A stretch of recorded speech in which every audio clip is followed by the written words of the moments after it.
Ok, bom, vamos começar então um novo trabalho. Gente, houve um pedido aqui de uma pessoa que pediu assim, por que a gente não fala sobre o que aconteceu dessa pandemia em 1348, né?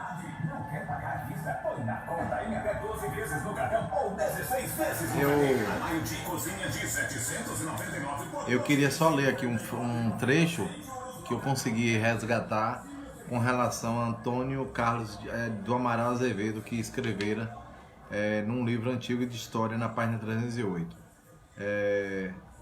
Perry Anderson, né? Ele diz assim: um dos grandes flagelos da humanidade que por 400 anos assolou a Europa foi de outras doenças contagiosas. Segundo cronistas contemporâneos, um terço da população europeia foi dizimada. A peste já havia infectado a bacia do Mediterrâneo entre os séculos 6 e 17 e 11 e 8, perdão, e com intervalo de cerca de 10 anos. No século 14, ela reapareceu de modo violento, espalhando-se pelo ocidente europeu. Essa epidemia apresentou sob duas formas, pulmonar e bubônica.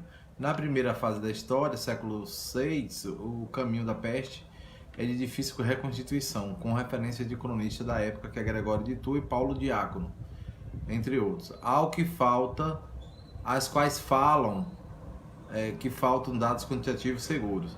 Essa peste tem sido chamada de Justiniana pelo fato de sua maior incidência ter ocorrido durante o reinado do grande imperador Justiniano, que era bizantino, 527 a 565.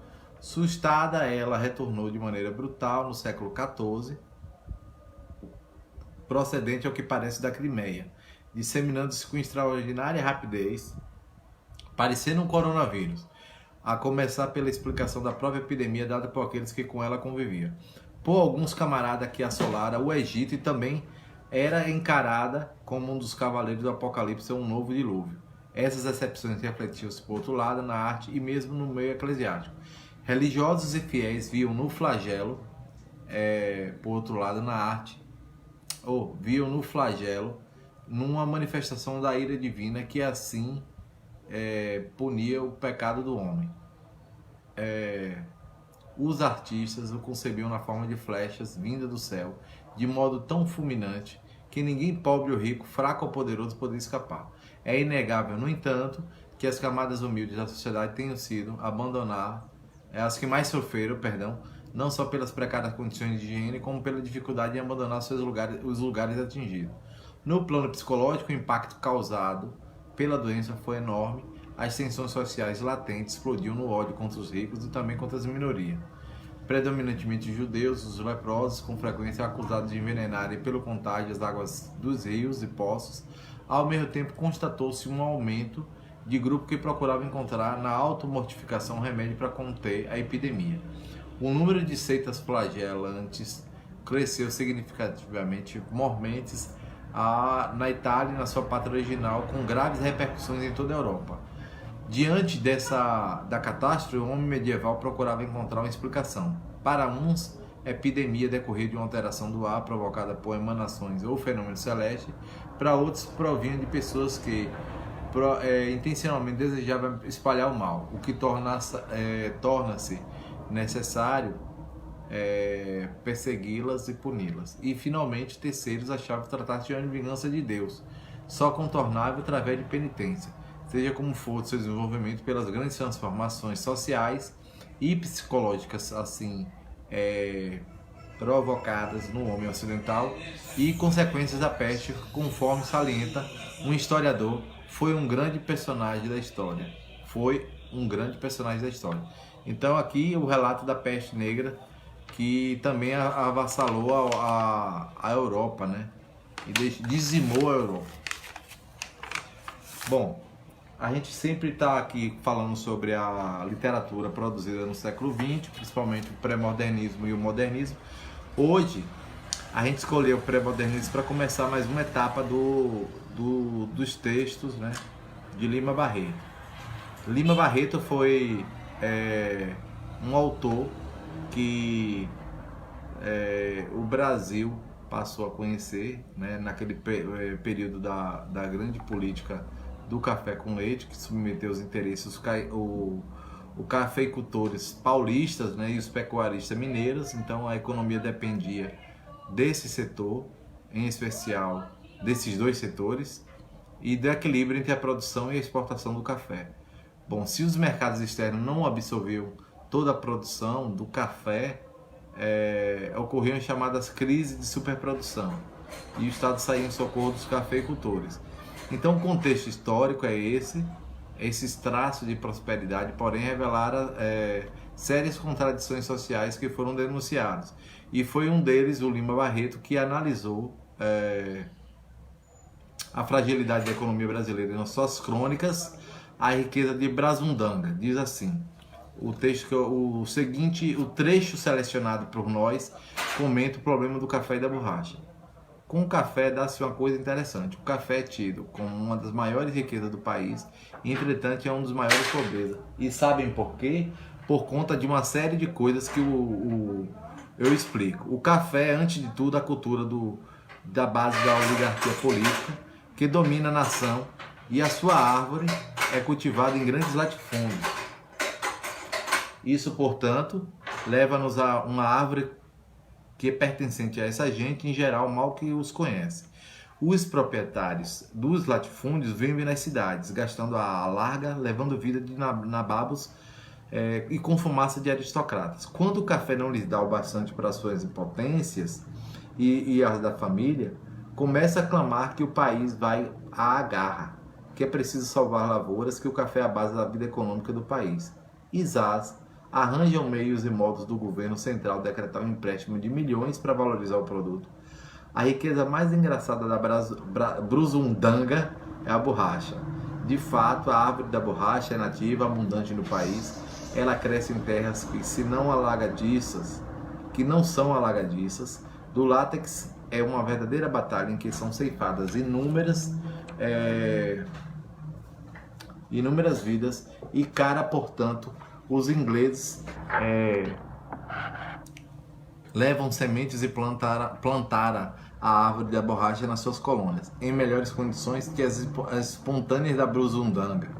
Pacientemente esperam que as árvores crescessem. Enquanto isso, os estadistas da Brazundanga taxavam não poder o produto. Durante anos, essa taxa fez a delícia da província dos rios. Palácios foram construídos, teatros, hipódromos. Da margem do rio principal surgiu cidades maravilhosas, e os seus magnatas faziam viagens à Europa em iates ricos. As cocotes caras infestavam as ruas da cidade, o Eldorado. Veio, porém, a borracha dos ingleses e tudo foi por água abaixo, porque o preço da venda da Brazundanga mal dava para pagar os impostos. A riqueza fez-se pobreza. Então, aqui, nababo é um milionário que ostenta luxo, né? Uma palavra que é nova aqui no nosso texto. Bom, então o caipira também foi citado no pré-modernismo e no modernismo. Ele aparece concentrado nos próprios pensamentos, os elementos assim de telas, inclusive de textos, né, de prosa, e também como, por exemplo, Monteiro Lobato, né, em Cidades Mortas, e em outros textos, como de Lima Barreto. Bom, a gente não sabe qual vai ser o texto que vai cair na prova do CACD, mas a produção literária brasileira do início do século foi marcada por essas manifestações que davam continuidade a diversas tendências artísticas. Então pode cair pré-modernismo, modernismo, romantismo. Então não existe uma orientação estética que a gente saiba. A gente tem que estar antenado com a permanência desses traços naturalistas, parnasianos, simbolistas, que a gente já falou aqui em algumas lives anteriores. Há, porém, uma importante novidade, que seria o quê? Os autores modernos fazem revisão, né, do nacionalismo, trocando o ufanismo que existia pelo questionado da crítica, né, da organização social do país. E essa crítica não apenas atinge setor específico, tanto quanto o exército e a administração das cidades e as políticas agrícolas, mas também promove uma reflexão ampla sobre a constituição do povo brasileiro e de sua cultura, né? A Constituição enquanto identidade nacional. Bom, então no contexto das desigualdades do início do século, nos chama a atenção o artificialismo, né, que se vivia as classes superiores. Elas importavam os produtos europeus e assim também reproduziam o modo de vida francês, que estimulava sobretudo um gosto artístico elitista, né, apegado à moda parnasiana e simbolista, quando não importavam assim as modas, por exemplo, nas roupas, né, nos avanços tecnológicos, no automóvel, na lâmpada elétrica, que propiciavam maior conforto. Então nós vamos ler aqui outro texto de Lima Barreto, que expõe a contradição entre a cultura socialmente prestigiada e a cultura popular brasileira, que é o romance Triste Fim de Policarpo Quaresma. Que Policarpo aí discute com a irmã por causa de um violão. Vamos ver. O Major Quaresma, de cabeça baixa, com pequenos passos de boi de carro, subia a rua, tendo debaixo do braço um violão impúdico. Impúdico é que não tem pudor, sensual. É verdade que a guitarra vinha decentemente embrulhada em papel, mas o vestuário não lhe escondia inteiramente as formas. E, com isso, à vista de tão escandaloso fato e a consideração e o respeito que o Major Policarpo Quaresma merecia nos arredores de sua casa, diminuíram um pouco. Estava perdido, maluco, diziam. Ele, porém, continuou serenamente nos seus estudos, mesmo porque não percebeu essa diminuição. Policarpo, você precisa tomar juízo. Um homem de idade com posição respeitável como você, andar metido com esse seresteiro, um quadro capadócio, não é bonito. O major descansou o chapéu de sol, um antigo chapéu, o qual a haste inteiramente de madeira e um cabo de volta incrustado de pequenos lonsangos de madrepérola, e respondeu: mas você está muito enganado, mano. É preconceito supor-se de todo homem que toca violão é um desclassificado. A modinha é a mais genuína expressão da poesia nacional e o violão é o instrumento que ela pede. Nós é que temos abandonado o gênero, mas ele já esteve em honra em Lisboa no século passado com o Padre Caldas, que teve um auditório de fidalgas. Beckford, um inglês, muito elogia. Aí página 23 de Policarpo Quaresma. Aqui nós vemos a reação dos vizinhos, da irmã dele, né? Quando evidencia o preconceito em relação à cultura genuinamente nacional. E sobre o violão, a modinha, né, o seresteiro, que são desprezados. E Policarpo, ele é mal visto porque, adotando aí, divulgando aí o gosto popular, diz toda a classe social a que pertence, cuja superioridade é reforçada pela adoção de componentes europeizantes, né, ou europeizados.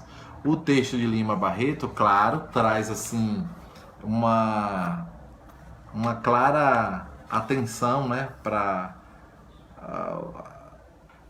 as serestas, né, o lundu e o samba, e alcançou grande divulgação nas camadas populares.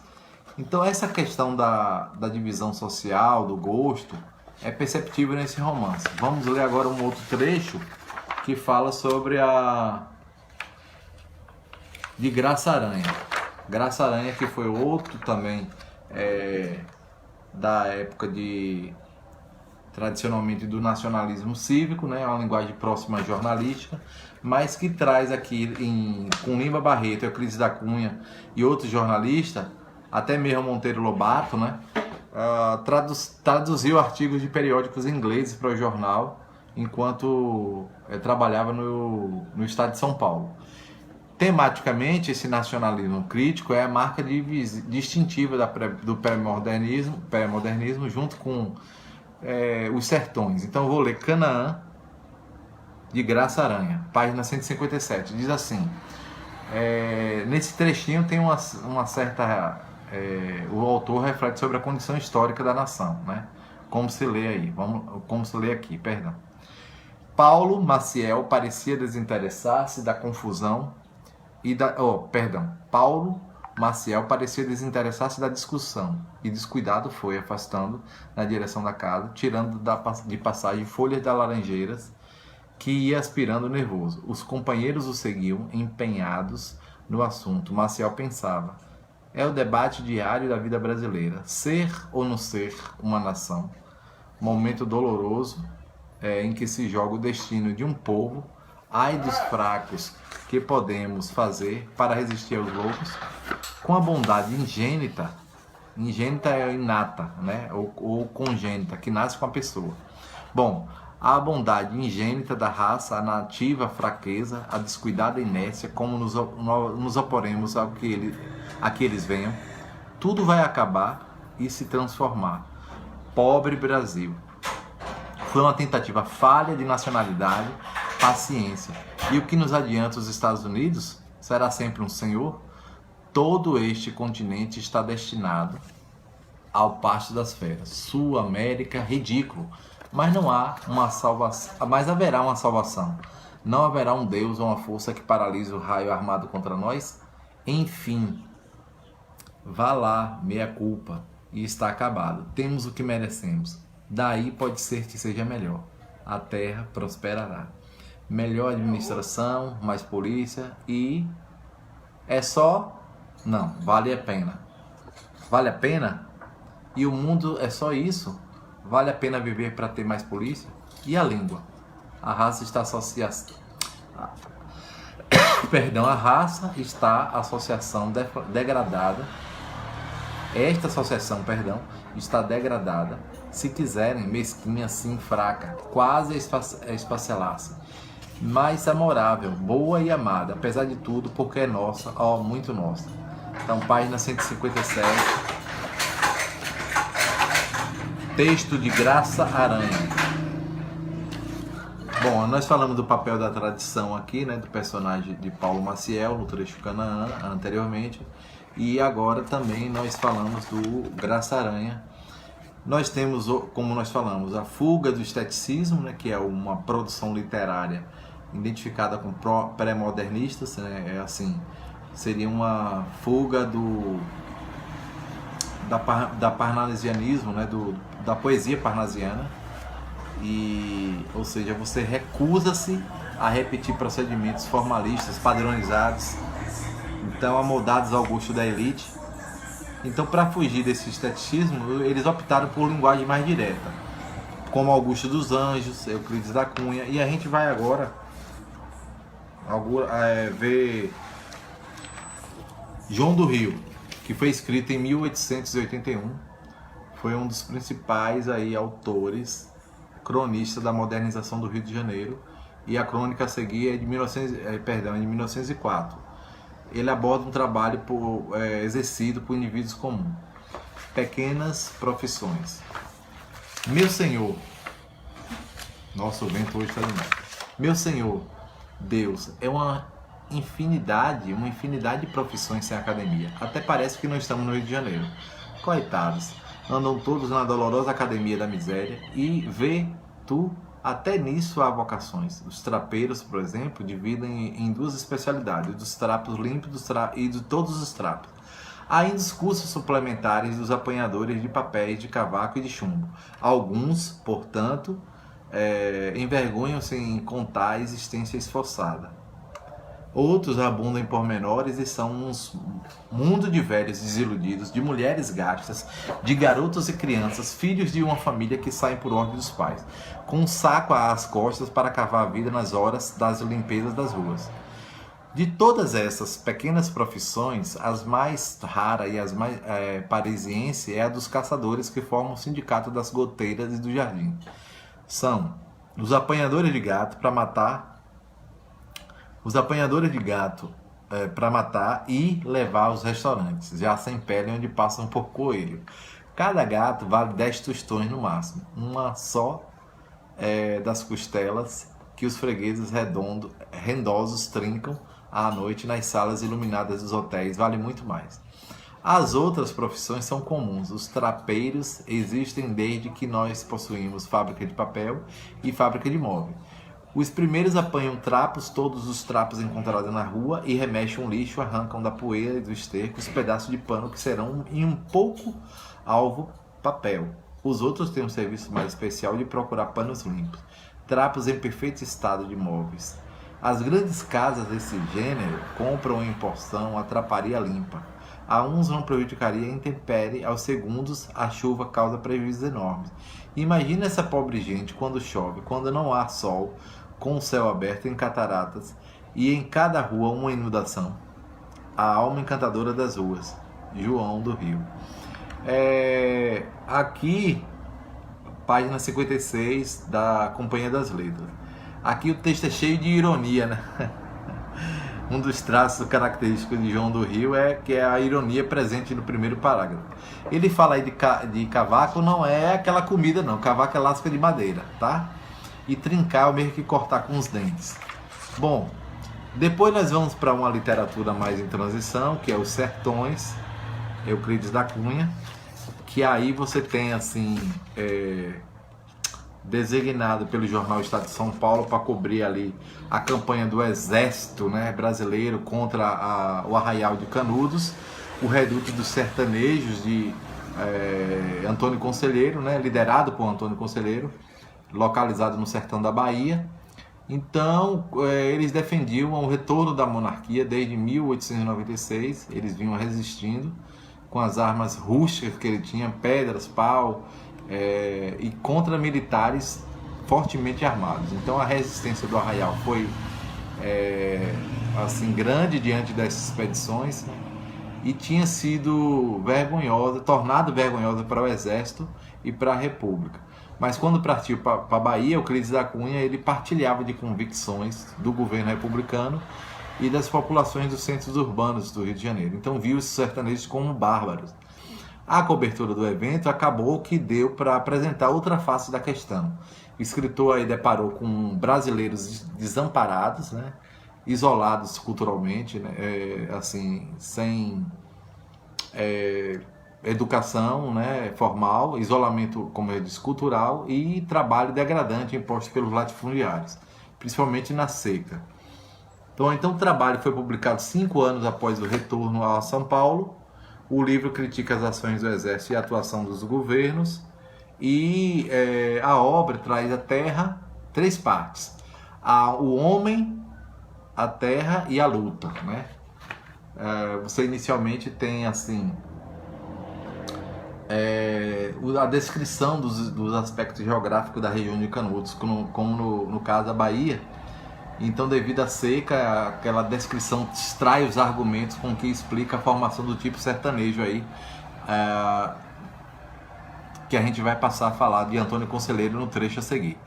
Então, o texto começa assim: da mesma forma que o geólogo, interpretando a inclinação e a orientação dos estranhos truncados de antigas formações, esboça o perfil de uma montanha extinta, o historiador só pode avaliar a altitude daquele homem, que por si só nada valeu, considerando a psicologia da sociedade que o criou. Isolado, ele se perde na turba dos nevróticos vulgares. Pode ser incluído numa modalidade qualquer de psicose progressiva, mas posto em função do meio, a sombra. É uma diátese ou uma síntese, ou é uma diátese e é uma síntese. As faces singulares da sua existência não são, talvez, períodos sucessivos de uma moléstia grave, mas são, com certeza, resumo abreviado dos aspectos predominantes de mal social gravíssimo. Por isto, o infeliz, destinado à solicitude dos médicos, veio impelido por uma potência superior bater de encontro a uma civilização, indo para a história como poderia ter ido para o hospício. Todas as crenças ingênuas do fetichismo bárbaro às aberrações católicas, todas as tendências impulsivas das raças inferiores, livremente exercitadas na indisciplina da vida sertaneja, se condensaram no seu misticismo feroz e extravagante. Euclides da Cunha, Os Sertões. Bom, é uma obra tão interessante que resta-nos ler também um outro texto que fala assim, quando ele faz assim uma verificação do estilo de linguagem, né, que narra o estouro de uma boiada, narrando o estouro da boiada aí. É um solavanco único, assombroso, atirando de pancada por diante, revoltosos misturando-se embolados, em vertiginosos disparos, aqueles maciços corpos tão normalmente tardos e morosos, e lá se vão, não há mais contê-los. Seria interessante, não há mais contê-los ou alcançá-los. Acalmam-se as caatingas, árvores adobradas partidas, estalando em lascas e gravetos, desbordam de repente as baixadas no marulho de chifres, estrepitam, britando e esfarelando as pedras. Torrente de cascos pelos tombadores, rola surdamente pelos tabuleiros, ruído soturno e longo de trovão longínquo. Soturno é assustador. Então aqui Euclides da Cunha também, nos Sertões, né, no livro Sertões, coloca aí essa perspectiva da luta de, assim, na última parte que a gente leu sobre Antônio Conselheiro, e ele narrou minuciosamente o movimento das tropas, né, das tropas que foram enviadas para a região de Canudos, ali no sertão da Bahia, valendo-se de relatos de soldados, o jornalista e também moradores da região. Então o autor foi testemunha ocular apenas da última etapa do conflito, um momento que relata as páginas finais do livro, do qual a gente passa a ler um pouquinho agora. Canudos não se rendeu. Fechemos este livro. Canudos não se rendeu, exemplo único em toda a história. Resistiu até o esgotamento completo, expugnando palmo a palmo na precisão integral do termo. Caiu no dia 5, ao entardecer, quando caíram seus últimos defensores. De todos morreram. Eram 4 apenas, um velho, 2 homens, feitos já, e uma criança, na frente dos quais rugiam raivosamente 5.000 soldados. Forremos-nos à tarefa de descrever os seus últimos momentos. Nem poderíamos fazê-lo esta página imaginando sempre profundamente, emocionadamente a trágica, e mais cerramos-nos vacilantes e sem brilhos. Vimos com quem vinga uma montanha altíssima, no alto, a par de uma perspectiva maior, a vertigem. Ademais, não desafiaria a incredulidade do futuro, a narrativa de pormenores, em que se amostrassem, mulheres precipitando-se nas fogueiras dos próprios lares, abraçadas aos filhos pequeninos, e de que modo comentaríamos com a só fragilidade da palavra humana o fato singular de não aparecerem mais desde a manhã de 3 os prisioneiros válidos colhidos na véspera, e entre eles aquele Antônio Beatinho que se nos entregara confiante, e aqui devemos preciosos esclarecimentos sobre esta fase obscura da nossa história. Caiu o arraial a 5, no dia 6 acabaram de destruir, desmanchando-lhe as casas 5.200 cuidadosamente contadas. Euclides da Cunha, página 777, do Imprensa Oficial do Estado, Arquivos do Estado.